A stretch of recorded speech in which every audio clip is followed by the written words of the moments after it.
po sa araw ito. Salamat po dahil natutulungan kami ngayong araw. Gabayan niyo po kami lagi at ito lamang ang aming dalangin sa ngalan ni Jesus. Amen. Bago kayo umupo, ayusin muna ninyo ang mga upuan at ready na mga para sa inyong mga upuan. Ngayon naman ay aking itatala ang mga liban sa ating klase. Nasaan ang inyong kanan?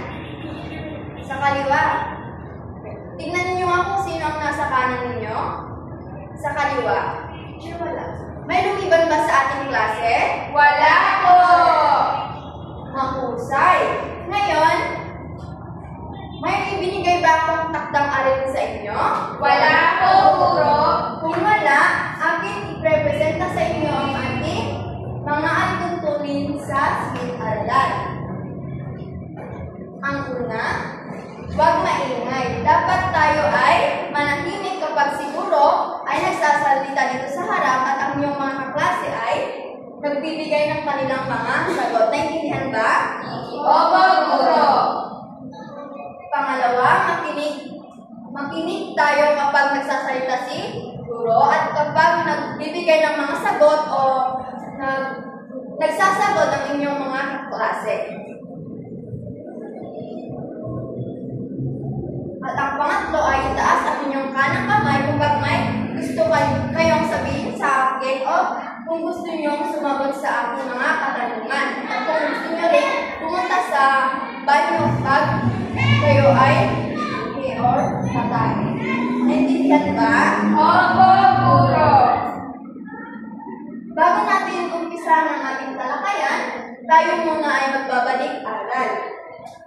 Ang ating pinag-usapan noong nakaraang araw ay tungkol sa mga pagsusunod-sunod ng mga pangyayari. Narito yung mga iba't ibang pangusap na kung saan ginagawa natin ito sa araw-araw.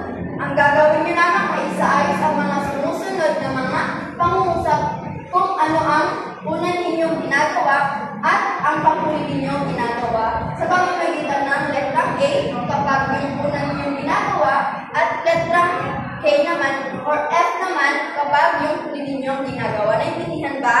Opo, Guro. Sino gustong mauna? Yes, Rose. Picture number 5, letter A. Pakibasa, maagang gumising. Tingnan natin kung maagang gumising ang una. Tama, palakpakan natin si Rose. Sa pangalawa naman. Yes, Misha? Puro sa number 3 po, nagigpit ng higa. Nagligpit ng higaan nga ba? Tama, bigyan natin siya ng palakpak. Pangatlo. Yes, Jennifer? Puro yung number 2 po. Pakibasa. Kumain ng agahan. Okay, tignan na natin kung tama.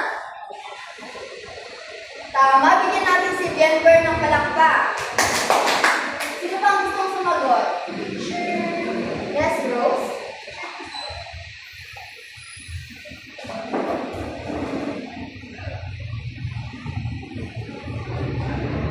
Number 6. Pakibasa. Nagsipilyo ng isip. Nagsipilyo ng itin. Tama ang inyong mga kasagutan. Sino gustong magsalaysay? Kung ano yung flow ng inyong ginagawa sa pang-araw-araw? Yes, Jennifer?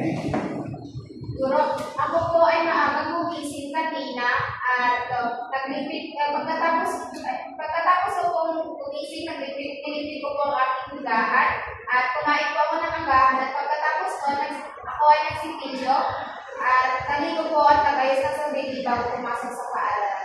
Maraming salamat, Jennifer. Bigyan natin siya ng palakpak.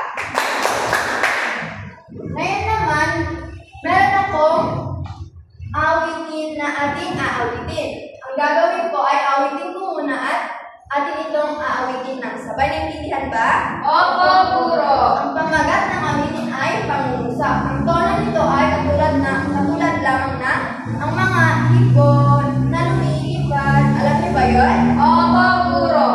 Ganito kung paano ito kalitahin. Ang pangusap ay nagsasaan ng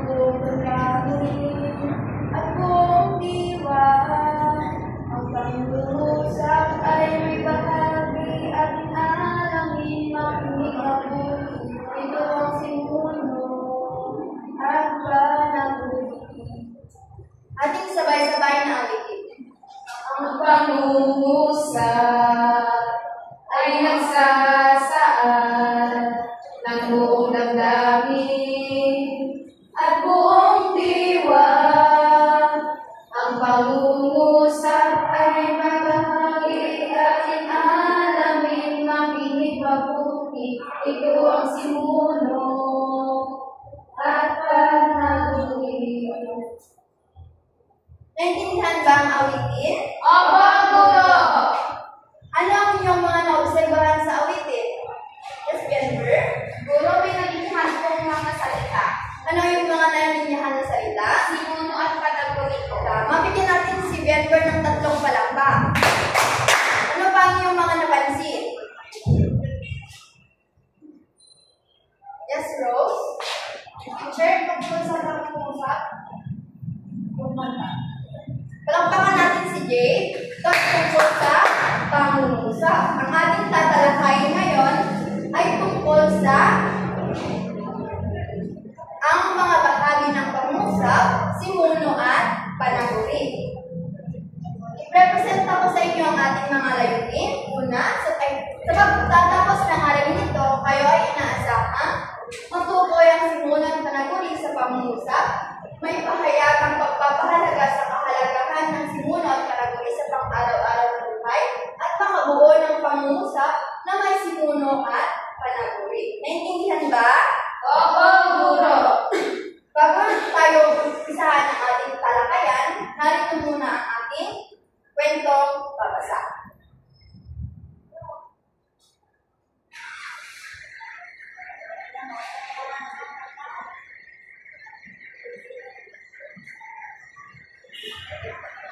Ang pamagat ng kwento ay si Lila at ang kanyang alagang pusa.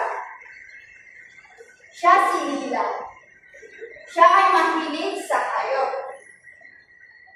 Noong isang araw, habang siya ay naglalaro sa bakuran, may nakita siyang maliit na pusa na nanginginig sa ilalim ng puno ng mangga.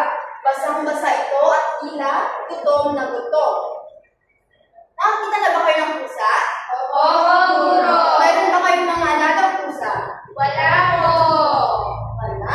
Kaya, at mag-alaga tayo ng mga pusa dahil hindi lang sila hayop, kundi sila din yung magiging kaibigan natin sa ating mga bahay. Naintindihan ba?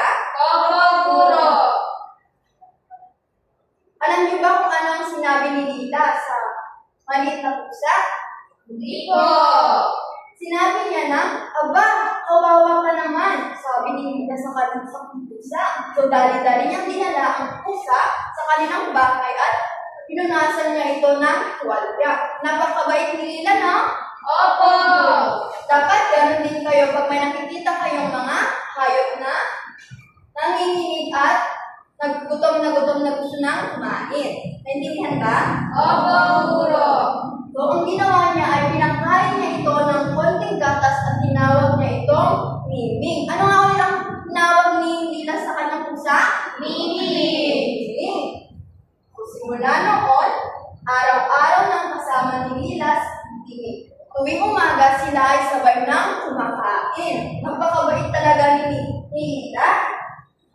Ngunit isang araw, habang ang kanyang ina ay nagluluto, hindi niya napansin na lumaki ang apoy.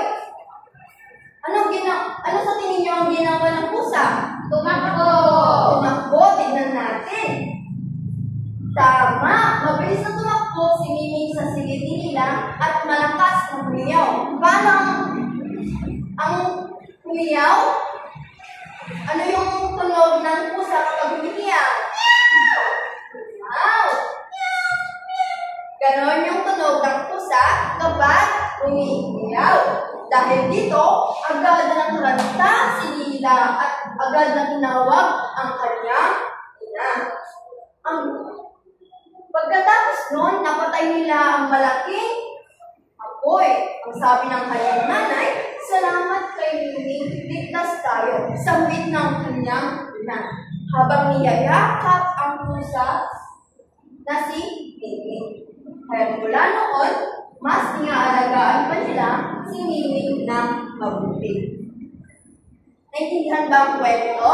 Opo, guro. Ngayon, may mga tanong akong tatanungin sa inyo na kailangan ninyo sagutin. Ang una ay, sino ang mga tauhan sa kwento? Yes, Jennifer? Guro, si Lina po at si Nikki. Si Lila at si Kimi. Sila nga lang nga ba? Yung nanay pa po. Yung nanay, ang mga tao. Ganito ang pagsagot. Ang mga tauhan sa kwento ay sina? Ang mga tauhan sa kwento ay sina Lila, nanay at si Nikki. Ang pusa. Bigyan natin si Jennifer ng tatlong palakpak.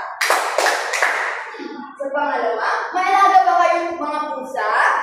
Wala po. Kaya mag-alaga tayo ng pusa dahil hindi lamang natin sila mga alaga, kundi natutulungan din tayo kapag may mga nangyayari sa loob ng bahay. Naintindihan? Opo. Pangatlo, bakit sa tingin niyo piniling hindi na ng tulungan si Mimi sa halip na iwanan na lamang ito sa ilalim ng puno? Yes, Rose? Teacher, dahil kawawa naman si Nikki. Dahil kawawa yung si Mimi. Sino pa ang gusto sumagot? Yes, Jennifer? Teacher, kasi kung hindi po pinili si Nikki is mamamatay po siya dun sa ilalim ng bahay. Ay, salamat, Jennifer. Kaya pinili ni Lila na tulungan si Miming dahil si Lila ay mahilig sa mga hayop at siya ay may malasakit sa mga hayop. Ayaw niyang nakikita ang mga hayop na pag-alagala lang o nagugutom sa mga bakuran man o kung saan-saan. Pang-apat, paano nagpakita ng tapang si Miming sa kaganapan ng apoy? Paano niya ipinakita ang katakanan niya? Yes, Rosario? Teacher, pumunta na sa kwarto ni Lila. Anong ginawa ni Miming dun sa kwarto? Umiyaw siya sa Paano siya pumiyaw? Wow! Salamat, Misha. So, nagpakita ng tapang si Miming sa kaganapan ng apoy sa pamamagitan ng pagtakbo niya sa silid ng kanyang amo na si Miming at siya ay umiyaw. At panglima, kung kayo ang nasa sitwasyon ni Lila, ano ang maaari ninyong gawin upang mas sigurado ang kaligtasan ng iyong bahay at mga hayop? Yes, Jennifer? Teacher, natawag po ako ng tulong sa kapitbahay. Tatawag ng tulong sa kapitbahay? Mahusay, Jennifer, sino ka? Yes, Rose? Teacher, ba't kaya maigi ang mga gamit lalo na pag magluluto? Okay, very good. Rose, bantayan natin maigi ang mga kagamitan upang hindi tayo makadistrasya or magkaroon ng problema sa ating mga bahay. Naintindihan ba? Opo, guro.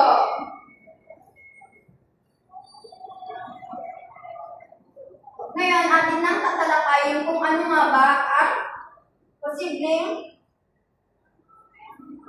tawag natin sa mga sinabi natin kanina sa kwento.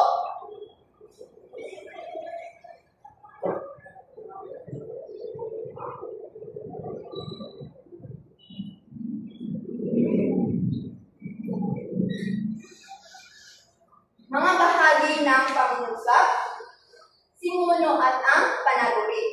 Ngunit ano nga ba ang simuno? Simuno ay paksa sa bahaging pinag-uusapan o pinagtutuunan ng pansin sa loob ng pangungusap. Maaari ito ay mga tao, bagay, hayop o mga pangyayari. At nakikita natin ang simuno sa una o ulihan ng pangungusap. Naintindihan? Opo. Pangalawa ay ang panaguri. Ang panaguri ay ang bahagi ng pangungusap na nagbibigay ng kaalaman o impormasyon tungkol sa paksa. Ito ay maaari din makita sa una at sa huling bahagi ng pangungusap. Narito ang mga halimbawa na nakuha natin sa kwento. Ang una ay si Lila ay isang batang mahilig sa hayop. So, ang simuno dito ay ang si Lila. Siya ang simuno dahil siya ang pinag-uusapan sa pangungusap. At siya yung nakapokusan ng pangungusap. At ang ay siyang batang mahilig sa hayop ay ang panaguri dahil ito ang nagbibigay impormasyon o kaalaman sa ating simuno na si magpapakita. Naiintindihan? Oo, guro. Pangalawang pangungusap, siya ay naglalaro sa bakuran. Ang siya ang nagsilbing simuno dahil siya ang gumagawa ng kilos at laging tandaan na ang simuno ay maaaring mga panghalip panao. Ang mga siya, ako, kami, at tayo. At ang naglalaro sa bakuran naman ang panaguri dahil ito ang nagbibigay impormasyon sa ating simuno. At ang mga halimbawa sa pangatlong pangungusap, pakibasa, Naglalaban ng kami si Inday. nasaan ang simuno? Si Inday. Yan natin. Okay, si Inday ang simuno dahil siya ang gumagawa ng kilos o pinag-uusapan sa pangungusap. Nasaan naman ang panaguri? Naglalaban ng damit. Naglalaban ng damit. Laging tandaan, pakibasa, Tandaan na ang simuno at panaguri ay makikita sa unahan o hulian ng pangungusap. at pang-apat na halimbawa, pakibasa, Naliligo sa ilog si Ana. nasaan ang simuno? Si Ana. Ana. At nasaan naman ang panaguri? Naliligo sa ilog. Tama. Ngayon naman, magkakaroon tayo ng aktibidad. At ang aktibidad na ito ay pinamagatang simuno at panaguri. Ang gagawin niyo lamang ay tatawag ako ng mga mag-aaral na sasagot sa ating mga katanungan na naipag-flash dito sa ating World Wall App. Sino gusto mauna? Yes, Bianca. Basahin mo muna ang sagot. Si nanay ay naglalaba araw-araw. Nasaan ang simuno sa pangungusap? Humingi lamang sa question. Diba? Tama. Bigyan natin si Bianca ng 3 palakpak. Sino ang gustong sumagot? Yes, Rose. Ang mga bata ay masaya naglalaro sa parke. Ano ang panaguri sa pangungusap?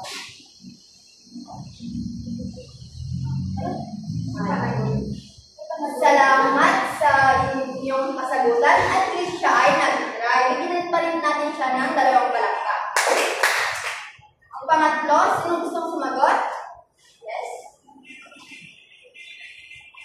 Nagbabasa ng aklat sa aklat ni si Carlo. Nasaan ang simuno sa pangungusap?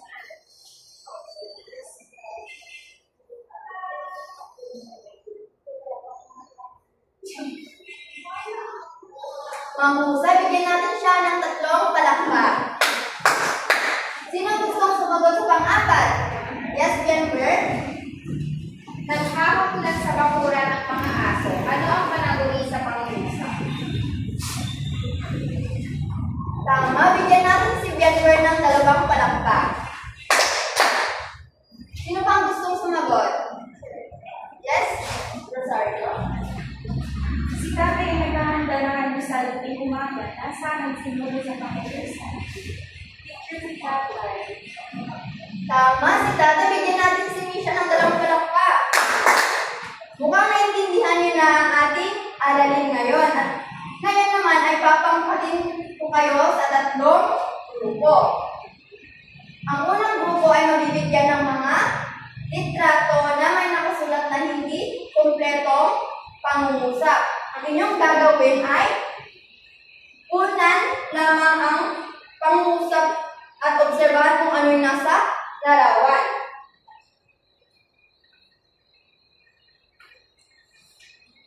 Unang grupo ay si Rosario.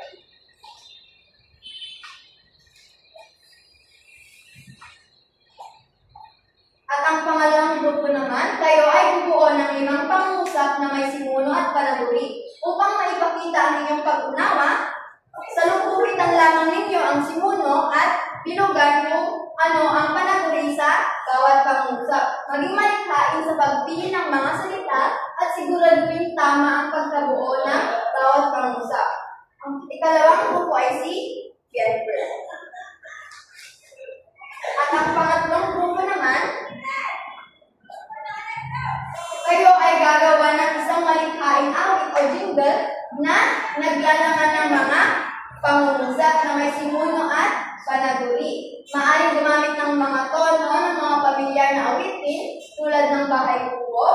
ay may logo o lerong-lerong salita. Siguraduhin na ang mga linya ng iyong awit ay may tamang simuno at panaguri. Pagkatapos ay awitin ito sa harap ng klase. Ang pangatlong grupo ay si Rose J.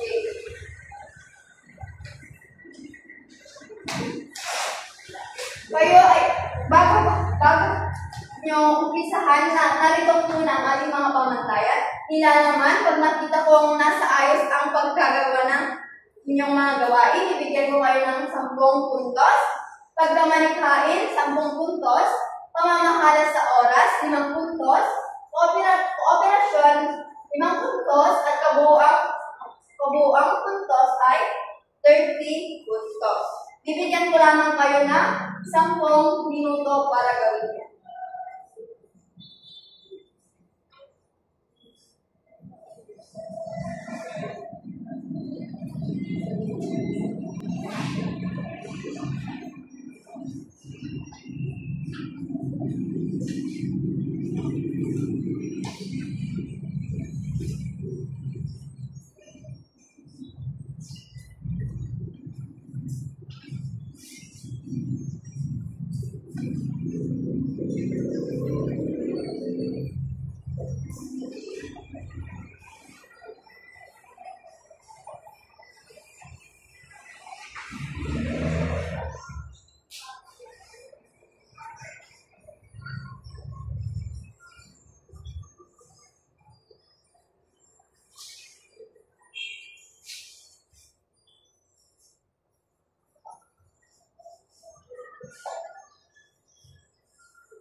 Teacher Dan, Basta na. Hintayin mo lamang yung mga grupo na matapos.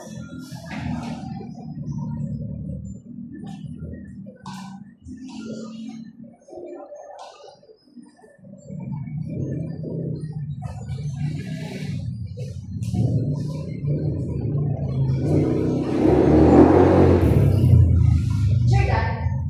Tapos na ba kayong lahat? Opo, guro. Okay. Ang unang grupo magprepresenta ay si Rosario dahil siya ang unang grupo. Basahin mo muna ang iyong nilagay sa laro. Pakita mo sa inyong mga Nagluluto ng agahan si nanay.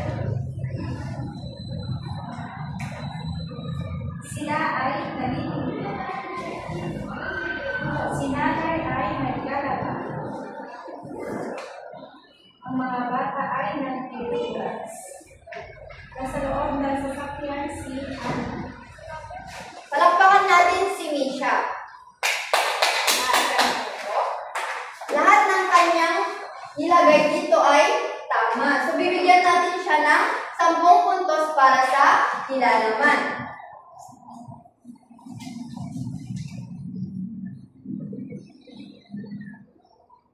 At pagkamalikhain, maayos ang kanyang mga sulat at nababasa ko, kaya bibigyan natin siya ng 10 puntos. Sa pamamahala sa oras, nagawa niya ito sa loob ng 10 minuto, kaya bibigyan natin sila ng 5 puntos at 5 puntos din sa kooperasyon dahil sila ay nagtutulong-tulungan. So, ang kabuuang puntos nila ay 30 points. Palakpakan natin ang group 1. Group 2, maaari ka naman magpapalita. Una, si Arjoy ay naglalaro. Ang simuno ko dito ay si Arjoy at ang panaguri ay naglalaba. Pangalawa, ako ay naglilinis ng bakuran. Ang simuno dito ay ako at ang panaguri ay naglilinis ng bakuran.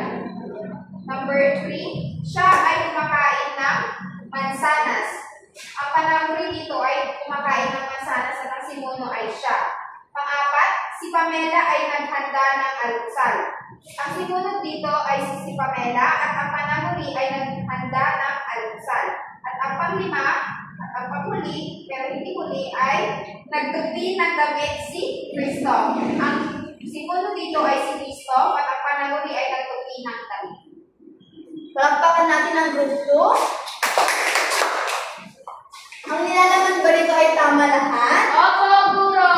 Ibibigyan natin sila ng 10 puntos. Pagkamalikhain ba? Nakasulat ba ito ng maayos at may mga naka-circle ng mabuti ang mga panaguli? Mali, may isang mansanas o walang X. Oo, sa mansanas. Naobserbahan ko din ito. Wala siyang S. Teacher, yung Kristo, di ba dapat teacher pagpangalan big letter? Oo. Lagi natin tatandaan na kapag mga pangalan na pantangi, yung mga pangalan natin tulad ko, Arjoy, Jennifer, Rose, ay magsisimula tayo sa malaking letra. Teacher, pati yung bakuran, yung capital letter. Oo, ito rin yung napansin ko kanina, yung bakulan. Kapag Teacher, pati yung almusal. ganitong words ay kailangan na magsimula tayo sa maliit na letra. Kaya, bibigyan pa rin natin sila ng 8 puntos. Sa pamamahala sa oras naman ay natapos nila ito ng 10 minutos at sa kooperasyon, nagtulong-tulungan naman sila kaya bibigyan natin sila ng 5 puntos. At ang kabuuang puntos naman ay 28 puntos. Bigyan natin sila ng palakpak. At ang panghuling grupo, mag-present na.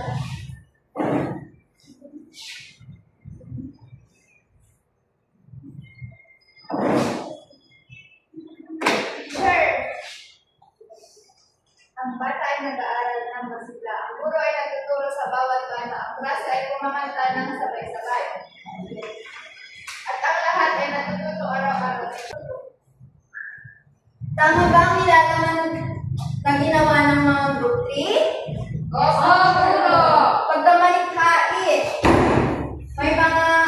may nakita ako, mali dito yung pag-erase niya ng word na masaya. Pag nag-erase tayo ay lagyan natin siya ng close and open parenthesis para hindi siya maging madumi sa paningin na ibang tao. Naintindihan ba?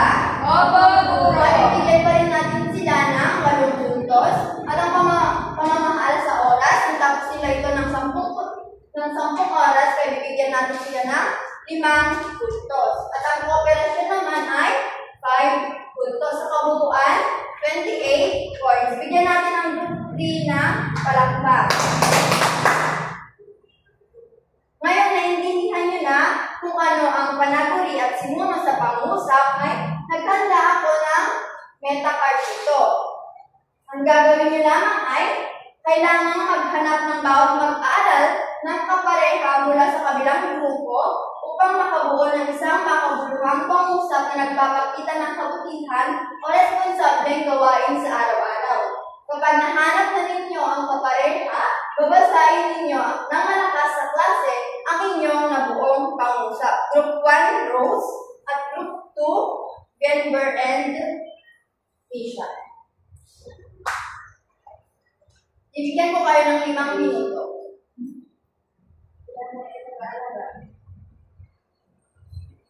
Ako ay magpapalis. Tapos, nabalin nyo? Opo, guro! Sino ang magre-represent ng inyong gawain? Teacher Denver. Pakibasa yan sa harap. Para sa una namin nabuo, si nanay ay nag-aalaga ng mga hayop tulad ng manok. Pangalawa, ako ay nagwawalis ng aming bakuran. Pangatlo, kami ay nagtutulungan sa gawaing bahay. Great. Nasaan ang simuno dito sa pangusap? Teacher, si nanay. Si nanay. Very good. Nasaan naman ang panaguri? Nag-aalaga ng mga hayop tulad ng manok. Tama. Sa pangalawang pangusap naman, nasaan ang simuno? Ako.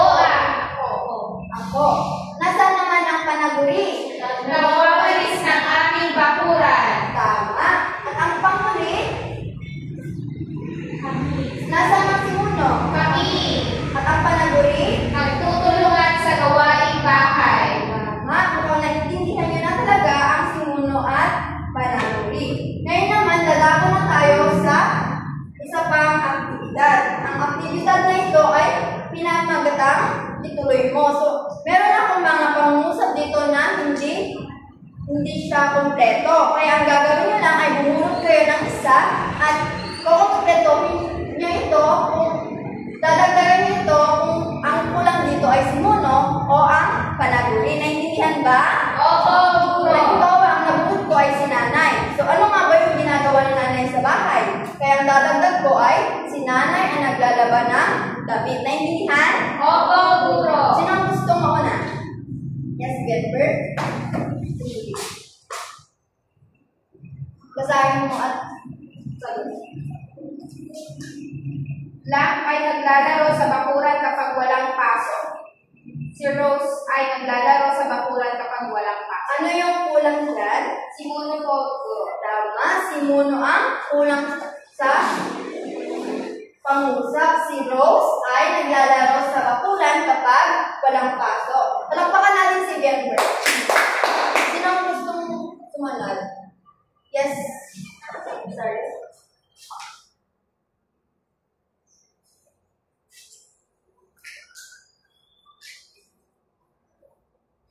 Si Juan ay blank. Si Juan ay naglalaro. Naglalaro. Nasaan ang si Muno? Teacher si Juan Si Juan. At ang panaguri ay ang inyong dinagdag. Ano yung inyong dinagdag? ay naglalaro. Tama, bigyan natin si Misha ng palakpak. At ang huli, Jade.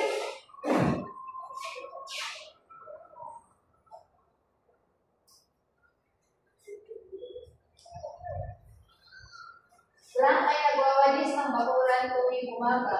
Si nanay ay nagwawalis ng bakuran tuwing umaga. Nasaan ang si Muno? Si nanay At ang panaguri? nagwawalis ng bakuran tuwing umaga. Tama. Palakpakan natin si Jade.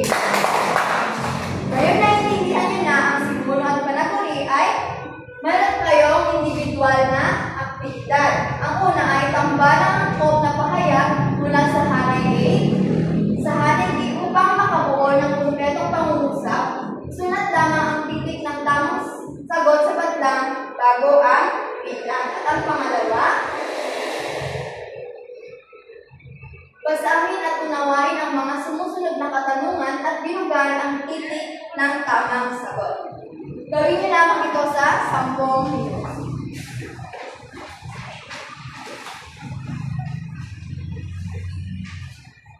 Tapos niyo na ba mga bata? Opo, guro. Pag-ipasaan niyo mga papel. Para sa inyong mga takdang aralin, ilabas ang inyong kwaderno.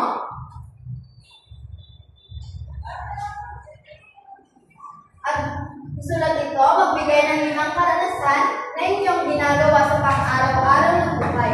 Kulayan ng dilaw ang simuno sa pangusap at asul naman sa panaguri. Isulat ng maayos ang mga pangusap sa inyong kwaderno na ipapasa ninyo bukas. Naintindihan ba?